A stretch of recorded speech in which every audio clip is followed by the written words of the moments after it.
Il était une fois, dans un petit village entouré d'une vaste forêt, une fillette que tout le monde aimait beaucoup. Elle était si gentille et jolie que sa grand-mère, qui l'adorait plus que tout, lui offrit un petit capuchon de velours rouge.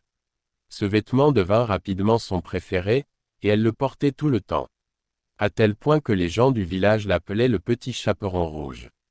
Un jour, la mère du petit chaperon rouge lui dit « Ma fille, ta grand-mère est malade et affaiblie.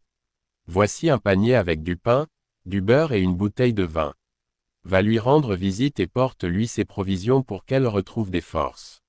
Mais sois prudente, ne t'écarte pas du chemin et ne parle à aucun étranger. La forêt est pleine de dangers. » Le petit chaperon rouge, obéissante mais curieuse, accepta la mission et s'en alla, joyeuse, à travers la forêt dense et mystérieuse. Alors que le petit chaperon rouge marchait à travers la forêt, elle admirait les fleurs sauvages, écoutait le chant des oiseaux et s'arrêtait souvent pour observer les merveilles de la nature. Elle avait beau se rappeler les conseils de sa mère, son jeune esprit était facilement distrait par tout ce qui l'entourait. Sur son chemin, elle rencontra un loup. Ce dernier, d'apparence majestueuse, mais sinistre, observait la petite fille avec des yeux perçants. Il s'approcha doucement et lui demanda d'une voix douce, « Où vas-tu, mon enfant ?» Le petit chaperon rouge, innocente et sans méfiance, répondit, « Je vais rendre visite à ma grand-mère qui est malade. J'apporte du pain, du beurre et du vin pour qu'elle retrouve des forces. Elle habite dans une maison au bout du sentier, juste après la forêt. » Le loup, rusé, vit immédiatement une occasion de profiter de la situation. Il savait exactement où se trouvait la maison de la grand-mère et imagina un plan pour dévorer à la fois la vieille femme et la petite fille.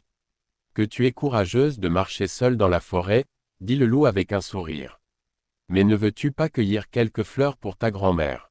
Cela lui ferait sûrement plaisir. » Le petit chaperon rouge, séduite par l'idée, s'écarta du chemin pour cueillir des fleurs, tandis que le loup, avec une rapidité incroyable, s'élança vers la maison de la grand-mère.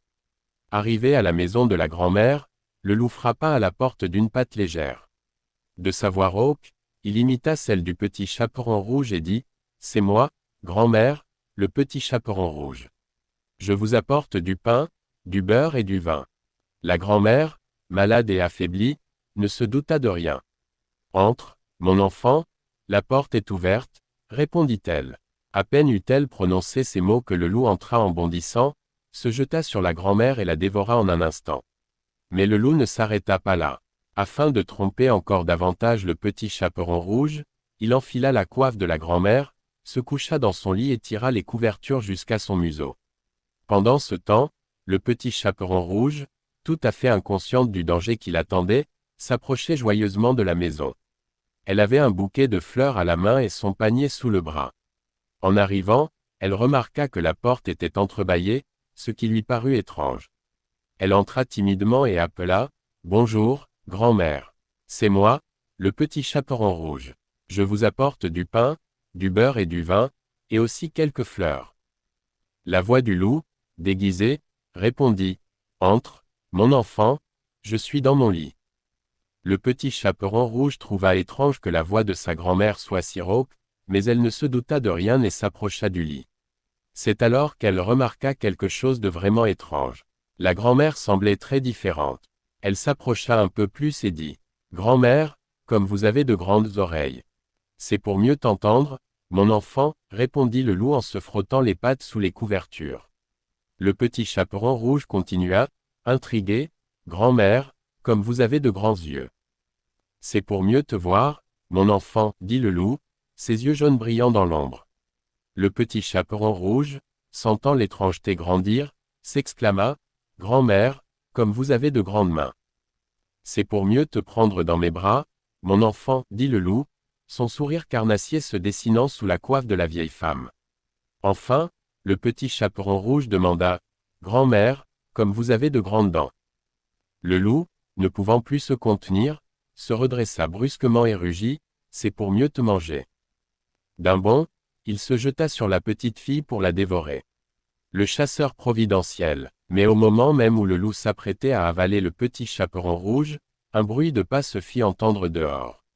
Par chance, Un chasseur qui passait par la forêt avait vu la porte de la maison entrebâillée et avait trouvé cela suspect. Il était en chemin pour rendre visite à la grand-mère, qu'il connaissait bien. En entendant les cris du petit chaperon rouge, le chasseur entra en trombe dans la maison. En voyant le loup, il ne perdit pas une seconde. D'un coup de hache bien placé, il assomma la bête avant qu'elle ne puisse faire du mal à la petite fille. Une fois le loup hors d'état de nuire, le chasseur, le petit chaperon rouge et même un bûcheron qui passait par là, travaillèrent ensemble pour sauver la grand-mère. En effet, bien que dévorée, la grand-mère n'avait pas été tuée par le loup, elle était simplement enfermée dans son ventre. Avec soin, le chasseur découpa le ventre du loup, et la grand-mère en sortit, saine et sauve mais un peu étourdie. Le chasseur et la grand-mère remercièrent le petit chaperon rouge d'avoir été aussi courageuse et d'avoir tenté de l'aider, même si elle avait failli être dévorée.